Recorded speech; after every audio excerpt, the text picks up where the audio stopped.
मार्गदर्शन करें। Ladies and gentlemen, Honorable Prime Minister Address translated by Honorable Minister Ram Mohan Naidu garu.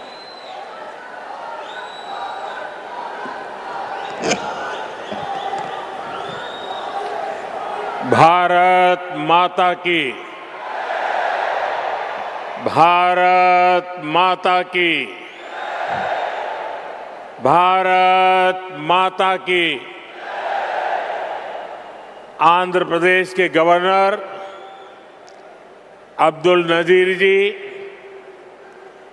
Goa के governor और इस धरती के संतान अशोक गजपति राजू जी, सीएम मेरे मित्र चंद्रबाबू नायडू जी, डिप्टी सीएम भाई पवन कल्याण जी, मंत्रिमंडल में मेरे साथी, युवा ऊर्जा से भरे हुए भाई राम मोहन नायडू जी, चंद्रशेखर पेम्मसानी जी, भूपति राजू श्रीनिवास वर्मा जी, राज्य सरकार के मंत्री भाई नारा लोकेश जी, उपस्थित अन्य जनप्रतिनिधिगण, देवी और सज्जनों, अंदरिकी नमस्कारम।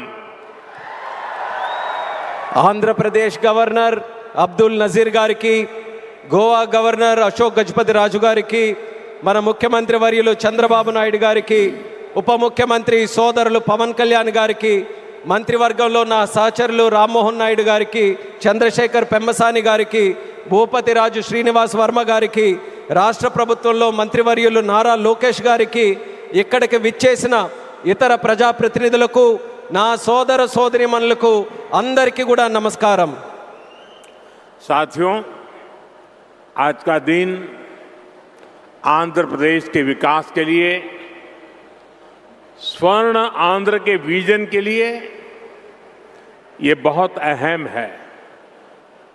मुझे आज बहुत शुभ अवसर पर एक शुभ मास में उत्तर आंध्र की इस पवित्र भूमि पर आने का सौभाग्य मिला है। मैं सबसे पहले भगवान श्री वराह लक्ष्मी नरसिंह स्वामी के चरणों में प्रणाम करता हूं। मैं श्री कुर्मनाथ स्वामी और मां पोंडितल्ली अम्मवारू को नमन करता हूं।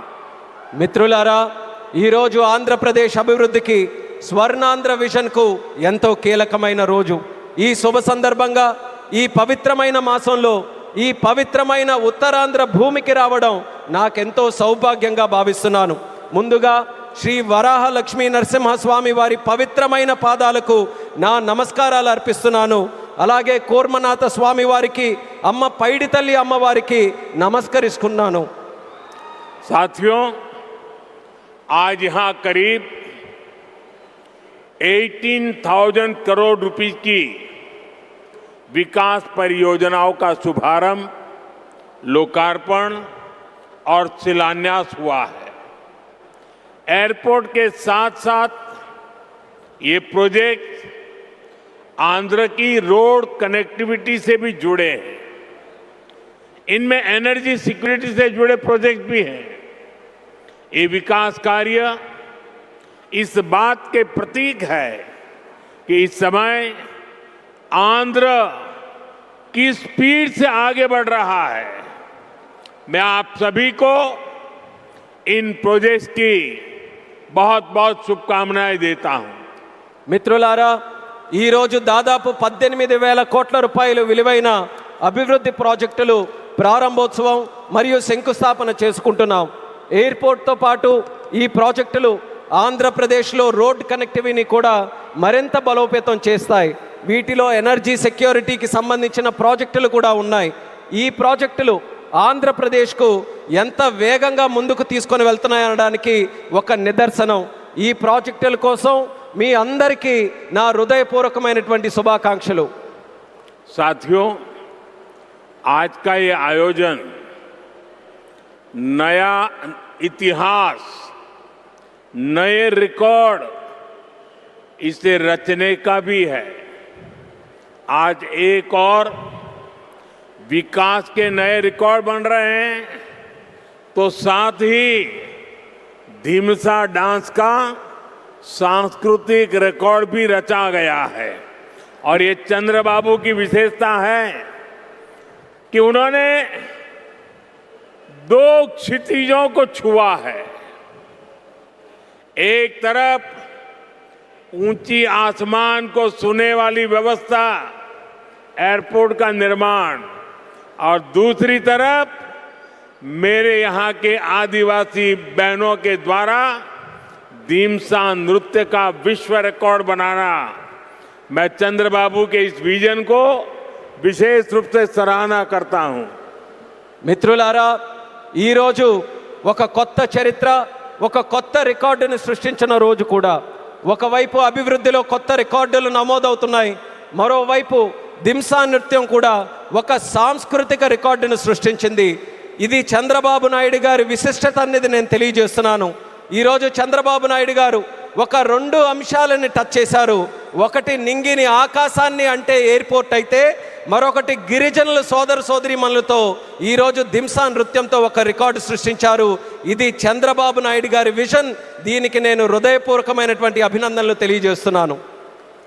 13,000 से ज्यादा आदिवासी बहनों और बेटियों की प्रस्तुति, उनका उत्साह, उनका अनुशासन और आदिवासी संस्कृति का गौरव, यह दृश्य वाकई अद्भुत था।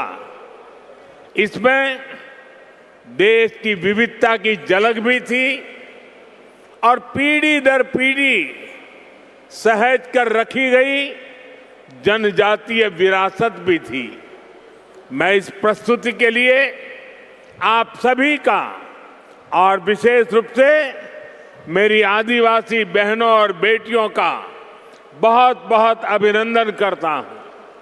13,000 మందికి పైగా గిరిజన పిల్లలు మరియు సోదరిమణుల తాలూకా ప్రదర్శన, వారి ఉత్సాహం, వారి క్రమశిక్షణ మన గిరిజన సంస్కృతికి సంబంధించిన ఒక గౌరవం.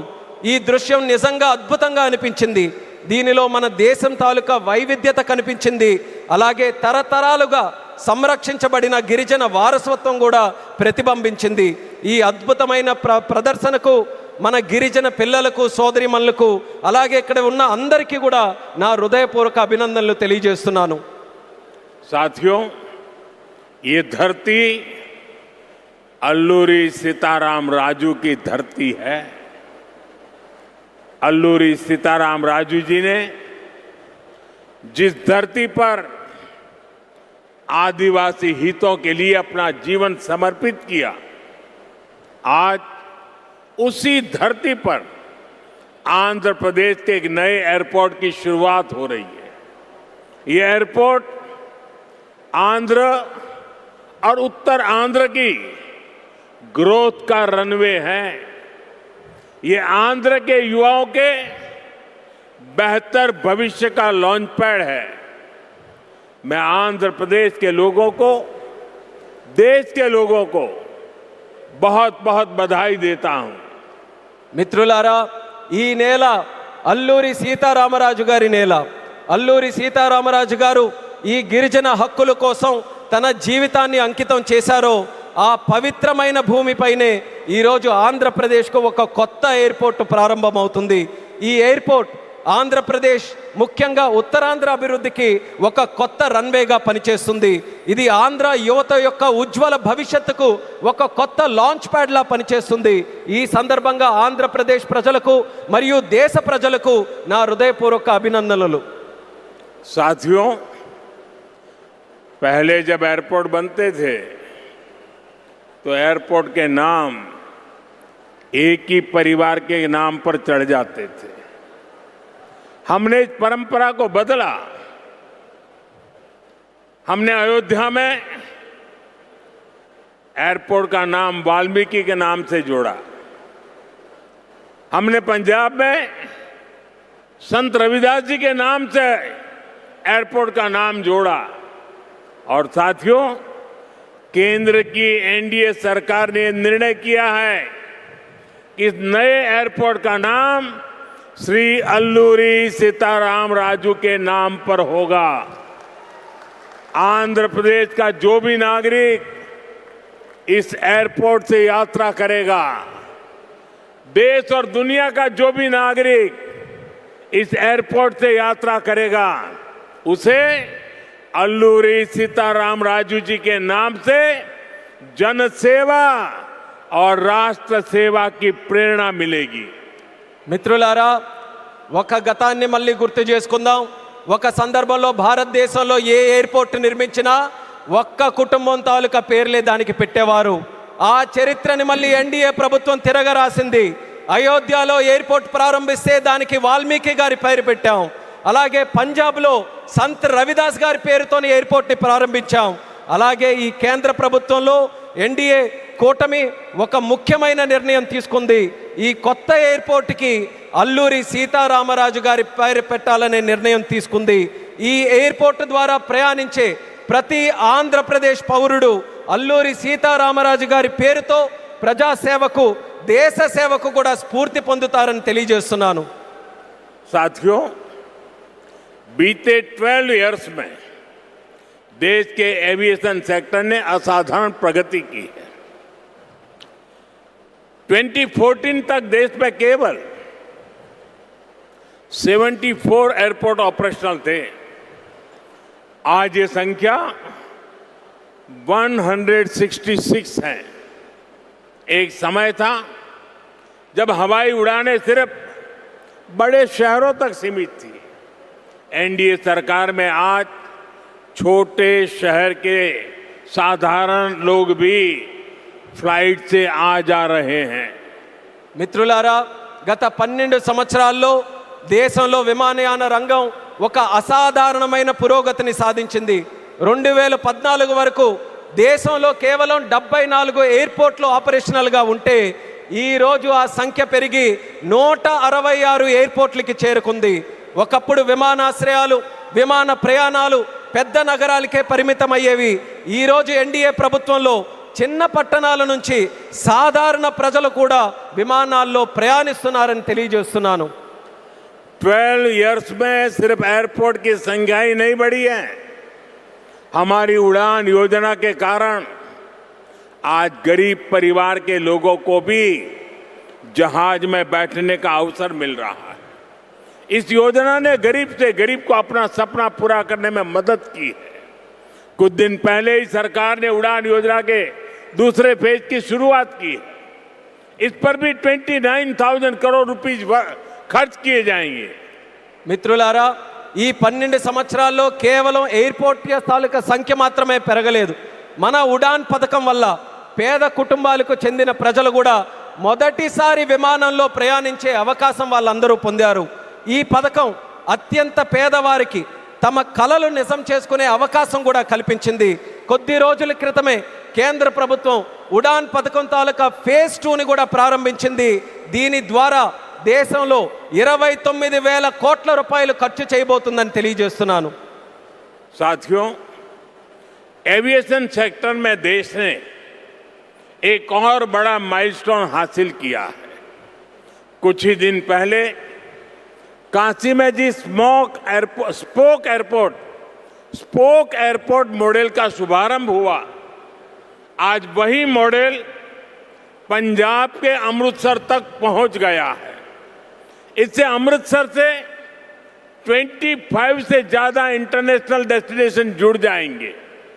मैं इस उपलब्धि के लिए आंध्र की इस धरती से पंजाब के लोगों को भी बधाई देता हूं। साथियों, हमारे आंध्र प्रदेश के पास हमेशा से विकसित भारत का ग्रोथ इंजन बनने का सामर्थ्य रहा है। आंध्र प्रदेश के विकास के लिए हमारे प्रयास डबल इंजन की स्पीड से आगे बढ़े। इसके लिए मैंने आंध्र के लोगों से डबल इंजन सरकार का आशीर्वाद मांगा था और आज चंद्रबाबू नायडू जी के नेतृत्व में, पवन कल्याण जी के नेतृत्व में एनडीए की पूरी टीम आंध्र प्रदेश के लिए डबल स्पीड से काम कर रही है। మిత్రులారా, విమానయాన రంగంలో దేశంలో మరో పెద్ద మైలురాయిని మనం సాధించాం. కొద్ది రోజుల క్రితమే కాశీలో ప్రారంభమైన స్పోక్ ఎయిర్పోర్ట్ మోడల్ ఈ రోజు పంజాబ్లోని అమృత్సర్ వరకు కూడా విస్తరించింది. దీంతో అమృత్సర్లో 25కి పైగా అంతర్జాతీయ గమ్యాలకు నేరుగా కనెక్ట్ అవ్వడానికి అవకాశం కలిగింది. ఈ విజయానికి ఆంధ్రప్రదేశ్ నేల నుంచే పంజాబ్ ప్రజలకు కూడా నా హృదయపూర్వక అభినందనలు తెలియజేస్తున్నాను. అలాగే మిత్రులారా, వికసిత్ భారత్ నిర్మాణంలో ఆంధ్రప్రదేశ్ ఎప్పుడూ కూడా ఒక గ్రోత్ ఇంజిన్గా నిలిచే సామర్థ్యం కలిగి ఉంది. ఆంధ్రప్రదేశ్ అభివృద్ధి కోసం డబుల్ ఇంజిన్ వేగంతో మా ప్రయత్నం ముందుకు సాగాలని నేను ఆంధ్ర రాష్ట్ర ప్రజలకు డబుల్ ఇంజిన్ ప్రభుత్వం కోసం ఆశీర్వాదాన్ని నేను కోరాను. ఈరోజు చంద్రబాబు నాయుడు గారి నాయకత్వంలో, పవన్ కళ్యాణ్ గారి నాయకత్వంలో ఎన్డీఏ టీం మొత్తం ఆంధ్రప్రదేశ్ అభివృద్ధి కోసం డబుల్ వేగంతో పనిచేస్తుందని గర్వంగా తెలియజేస్తున్నాను. साथियों, आज देश ब्लू इकोनॉमी को लगातार मजबूत कर रहा है. हमारा विजन है कि पूरा क्षेत्र कोस्टल इकोनॉमिक कॉरिडोर के रूप में विकसित हो. इसी लक्ष्य के साथ विशाखापट्टनम से कृष्णापट्टनम तक हमारे पुराने पोर्ट्स को आधुनिक रूप दिया जा रहा है. इसके अलावा मुलापेटा और रामायापट्टनम में हम नए पोर्ट भी बना रहे हैं. మిత్రులారా, ఈరోజు దేశం బ్లూ ఎకానమీని నిరంతరం బలోపేతం చేస్తుంది. మా విజన్ ఈ మొత్తం ప్రాంతాన్ని ఒక కోస్టల్ ఎకనామిక్ కారిడార్గా అభివృద్ధి చేయడం. ఈ లక్ష్యంతో విశాఖపట్నం నుంచి కృష్ణపట్నం వరకు మన పాత పోర్ట్స్ అన్నిటినీ కూడా ఆధునీకరిస్తున్నాం. అదే సమయంలో మూలపేట మరియు రామయ్యపట్నంలో కొత్త పోర్ట్స్ని కూడా మనం నిర్మించబోతున్నాం. साथियों, पोर्ट डेवलपमेंट के साथ साथ पूरे आंध्र में हाईवे और एक्सप्रेसवे का नेटवर्क तैयार हो रहा है. विशाखापट्टनम रायपुर एक्सप्रेसवे जैसे प्रोजेक्ट इस पूरे क्षेत्र को रफ्तार दे रहे हैं. మిత్రులారా, పోర్టుల అభివృద్ధితో పాటు ఆంధ్రప్రదేశ్ మొత్తం హైవేస్, ఎక్స్ప్రెస్వేస్ నెట్వర్క్ని విస్తృతంగా పెంచుకుంటూ పోతుంది. విశాఖపట్నం రాయ్పూర్ ఎక్స్ప్రెస్వే వంటి ప్రాజెక్టులు ఈ ప్రాంతానికి సరికొత్త వేగాన్ని అందిస్తున్నాయి. साथियों, ये पूरा रीजन देश के बड़े औद्योगिक केंद्रों से आसानी से जुड़े, इसके लिए आज आंध्र प्रदेश में करीब 1 लाख करोड़ रुपीस की रेलवे परियोजनाओं पर काम चल रहा है. राज्य के पूरे रेल नेटवर्क का इलेक्ट्रिफिकेशन हो चुका है.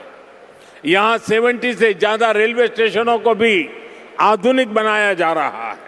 మిత్రులారా, ఈ ప్రాంతం మొత్తం దేశంలోని ప్రధాన పారిశ్రామిక కేంద్రాలతో మరింత సులభంగా అనుసంధానం అవ్వడానికి ఈరోజు ఆంధ్రప్రదేశ్లో దాదాపు 1,00,000 కోట్ల రూపాయలు విలువైన రైల్వే ప్రాజెక్ట్స్ తాలూకా పనులు కూడా జరుగుతున్నాయి. రాష్ట్రంలో రైల్వే నెట్వర్క్ అంతా ఇప్పటికీ పూర్తిగా ఎలక్ట్రిఫికేషన్ అయ్యింది. అదేవిధంగా 70కి పైగా రైల్వే స్టేషన్లు కూడా ఆధునీకరిస్తున్నాం. साथियों, आज इस क्षेत्र के विकास में पीएम गति शक्ति नेशनल मास्टर प्लान भी बड़ी भूमिका निभा रहा है. पीएम गति शक्ति के माध्यम से इस पूरे क्षेत्र में रेल, पोर्ट और एयरपोर्ट को एक साथ जोड़ा जा रहा है. जब यहाँ ये आधुनिक लॉजिस्टिक नेटवर्क तैयार हो जाएगा तो उद्योगों को बेहतर कनेक्टिविटी मिलेगी, किसानों को फायदा होगा और ईज ऑफ डूइंग बिजनेस भी बढ़ेगा. మిత్రులారా, ఈ ప్రాంత అభివృద్ధితో పిఎం గతి శక్తి నేషనల్ మాస్టర్ ప్లాన్ కూడా కీలక పాత్ర పోషిస్తుంది. పిఎం గతి శక్తి ద్వారా రైల్ కానీ, పోర్టు కానీ, ఎయిర్పోర్ట్లు కానీ ఒక సమగ్ర నెట్వర్క్గా అనుసంధానం చేస్తున్నాం. ఈ ఆధునిక లాజిస్టిక్స్ నెట్వర్క్ పూర్తయిన తర్వాత పరిశ్రమలకు మరింత మెరుగైన కనెక్టివిటీ లభిస్తుంది, రైతులకి ప్రయోజనం చేకూరుతుంది, అలాగే ఈజ్ ఆఫ్ డూయింగ్ బిజినెస్కి కూడా మరింత పెరుగుతుంది. साथियों, आंध्र प्रदेश हमेशा भविष्य की सोच रखने वाला प्रदेश रहा है. सॉफ्टवेयर, आईटी और टेक सेक्टर में आंध्र के युवाओं ने पूरी दुनिया में अपना डंका बजाया है और इसलिए सरकार यहां के टैलेंट को आंध्र प्रदेश की डेवलपमेंट पावर से जोड़ना चाहती है। మిత్రులారా, ఆంధ్రప్రదేశ్ ఎప్పటి నుంచో భవిష్యత్తును దృష్టిలో పెట్టుకొని ముందుకు సాగే రాష్ట్రం. సాఫ్ట్వేర్ కానీ, ఐటీ కానీ, టెక్ రంగాల్లో కానీ ఆంధ్రప్రదేశ్ యువత ప్రపంచవ్యాప్తంగా తన ప్రతిభను చాటుకున్నారు. అందుకే ఇక్కడ యువత తాలూకా ప్రతిభను ఆంధ్రప్రదేశ్ తాలూకా అభివృద్ధి శక్తితో అనుసంధానం చేయాలని ప్రభుత్వం కోరుకుంటుంది. हमारे टैलेंटेड युवाओं की प्रतिभा का लाभ आंध्र प्रदेश और देश को ज्यादा से ज्यादा मिले, ये बहुत आवश्यक है। इसके लिए हमारा फोकस अब सेमीकंडक्टर जैसी फ्यूचरिस्टिक टेक इंडस्ट्री पर है। विशाखापट्टनम में नए सेमीकंडक्टर प्लांट का शिलान्यास इसी दिशा में एक बहुत बड़ा कदम है। మన ప్రతిభావంతులైన యువత సామర్థ్యం ఆంధ్రప్రదేశ్కే కాకుండా దేశానికి మరింత ఉపయోగపడాలి. అందుకే ఇప్పుడు మా దృష్టి సెమీకండక్టర్ వంటి ఫ్యూచరిస్టిక్ టెక్ ఇండస్ట్రీస్ పై ఉంది. విశాఖపట్నంలో కొత్త సెమీకండక్టర్ ప్లాంట్ తాలూకా శంకుస్థాపన ఆ దిశగా ఒక గొప్ప అడుగుగా నేను భావిస్తున్నాను. चंद्रबाबू के नेतृत्व में हमारा आंध्र अब सॉफ्टवेयर के साथ साथ मैन्युफैक्चरिंग का भी हब बनेगा। इससे आंध्र में फ्यूचरिस्टिक जॉब्स तैयार होगी, टेक इंडस्ट्रीज के लिए नया वातावरण तैयार होगा। చంద్రబాబు నాయుడు గారి నేతృత్వంలో ఇకపై మన ఆంధ్రప్రదేశ్ సాఫ్ట్వేర్ హబ్ మాత్రమే కాదు, మ్యానుఫ్యాక్చరింగ్ హబ్గా కూడా ఎదగబోతుంది. దీంతో ఆంధ్రప్రదేశ్లో ఫ్యూచరిస్టిక్ జాబ్స్ సృష్టించబడతాయి. టెక్ ఇండస్ట్రీస్కు అనుకూలమైన ఒక కొత్త ఈకో సిస్టమ్ కూడా ఇక్కడ ఏర్పడుతుంది. साथियों, वर्ल्ड इकोनॉमी में कहीं पे किसी भी ग्रोथ सेंटर का निर्माण सिर्फ एक फैक्ट्री से नहीं हो सकता। उसके लिए एक पूरे इकोसिस्टम की जरूरत होती है। आज आंध्र प्रदेश में हम ग्रोथ का वही इकोसिस्टम तैयार कर रहे हैं। चंद्रबाबू नायडू जी व्यक्तिगत स्तर पर दिन रात मेहनत करते हैं। इसी का परिणाम है आज दुनिया की कई बड़ी बड़ी कंपनियां यहां निवेश करने के लिए आना चाहती हैं। మిత్రులారా, ప్రపంచ ఆర్థిక వ్యవస్థలో ఏ గ్రోత్ సెంటర్ అయినా ఒక్క ఫ్యాక్టరీతో నిర్మించబడదు. దానికోసం ఒక పూర్తి ఈకో సిస్టమ్ని మనం ఏర్పాటు చేయాలి. ఈరోజు ఆంధ్రప్రదేశ్లో మనం అలాంటి గ్రోత్ ఈకో సిస్టమ్నే నిర్మించబోతున్నాం. మన ముఖ్యమంత్రి చంద్రబాబు నాయుడు గారు వ్యక్తిగతంగా రాత్రి పగలు రాష్ట్రం కోసం కష్టపడుతున్నారు. దాని ఫలితంగానే ఈరోజు ప్రపంచంలో ఉన్నటువంటి ప్రముఖ కంపెనీలు ఇక్కడ పెట్టుబడులు పెట్టడానికి ఎంతో ఆసక్తి చూపిస్తున్నాయి. साथियों, यहां सेमीकंडक्टर के साथ साथ एआई इंफ्रा और डेटा सेंटर पर भी काम हो रहा है। गूगल ने भी यहां $15 बिलियन के एआई और क्लाउड इंफ्रास्ट्रक्चर कैंपस की घोषणा की है। और भी कई ग्लोबल कंपनी यहां नई संभावनाएं देख रही हैं। इसका बहुत बड़ा फायदा आंध्र प्रदेश के साथ साथ देश के यूथ को हो रहा है। మిత్రులారా, ఇక్కడ సెమీకండక్టర్తో పాటు ఏఐ ఇన్ఫ్రాస్ట్రక్చర్, డేటా సెంటర్స్ రంగాల్లో కూడా వేగంగా పనులు జరుగుతున్నాయి. గూగుల్ కూడా ఇక్కడ $15 బిలియన్ విలువైన ఏఐ మరియు క్లౌడ్ ఇన్ఫ్రాస్ట్రక్చర్ క్యాంపస్ని ఏర్పాటు చేయబోతుంది. ఇంకా అనేక అంతర్జాతీయ కంపెనీలు కూడా ఇక్కడ కొత్త పెట్టుబడులకు అవకాశాలు చూస్తున్నాయి.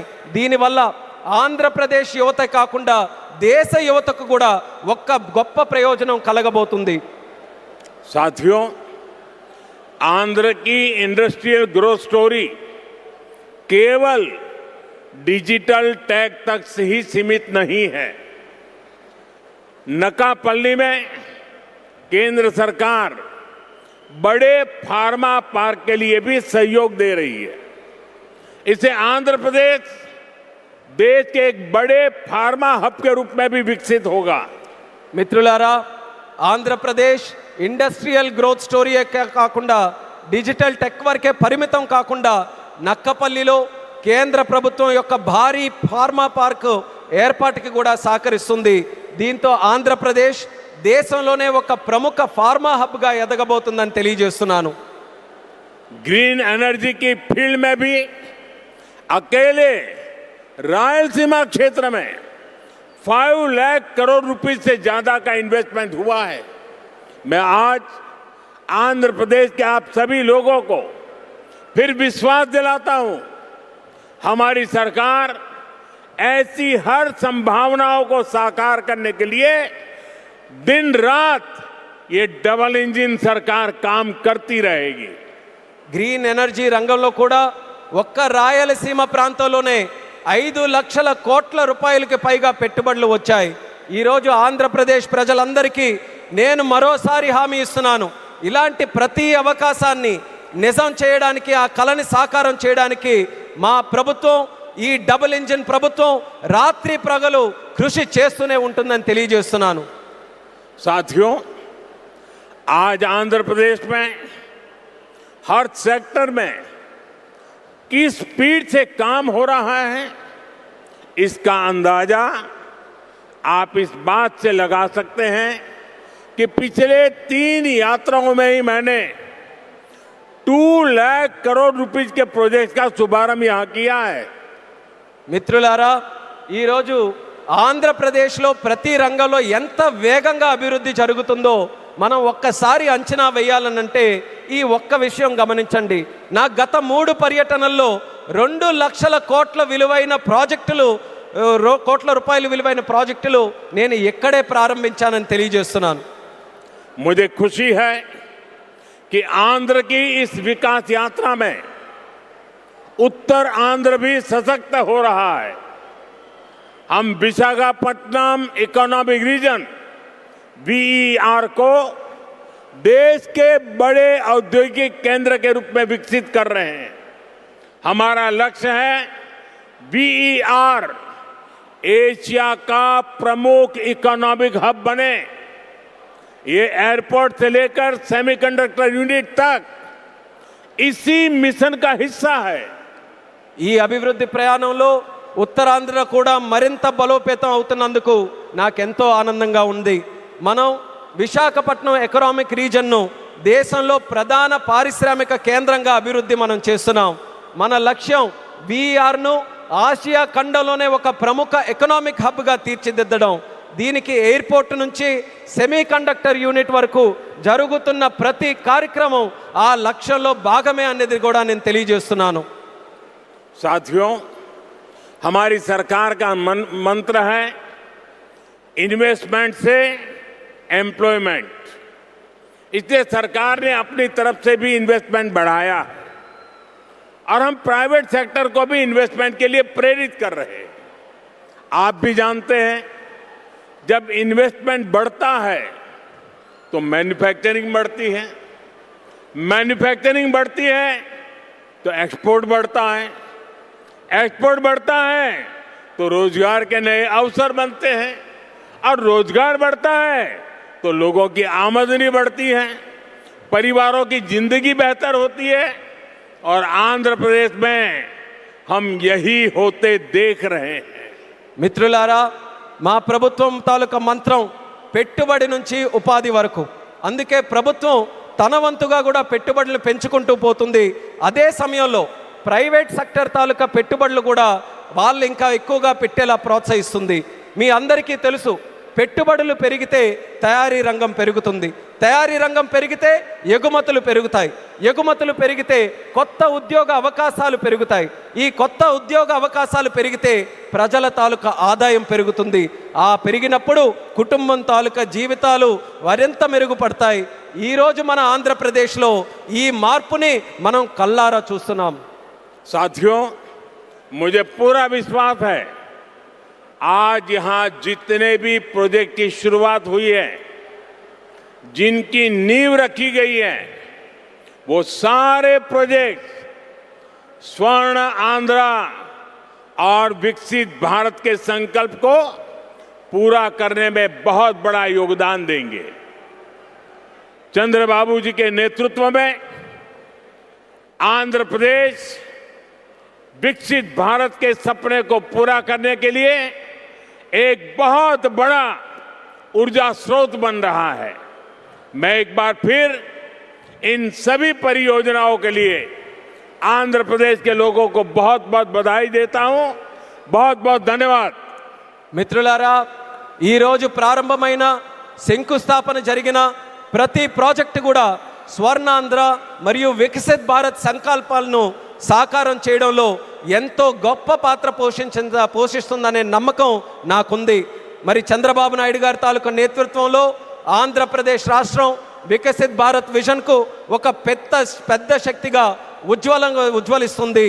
మరోసారి ఈ అన్ని ప్రాజెక్టుల సందర్భంగా ఆంధ్రప్రదేశ్ ప్రజలందరికీ నా హృదయపూర్వక అభినందనలు, అలాగే ఇక్కడికి విచ్చేసిన సోదర సోదరిమణులకి నా హృదయపూర్వక ధన్యవాదాలు తెలియజేసుకుంటూ నమస్కరిస్తున్నాను. భారత్ మాతా की జై, भारत माता की జై, भारत माता की జై. बहुत बहुत धन्यवाद।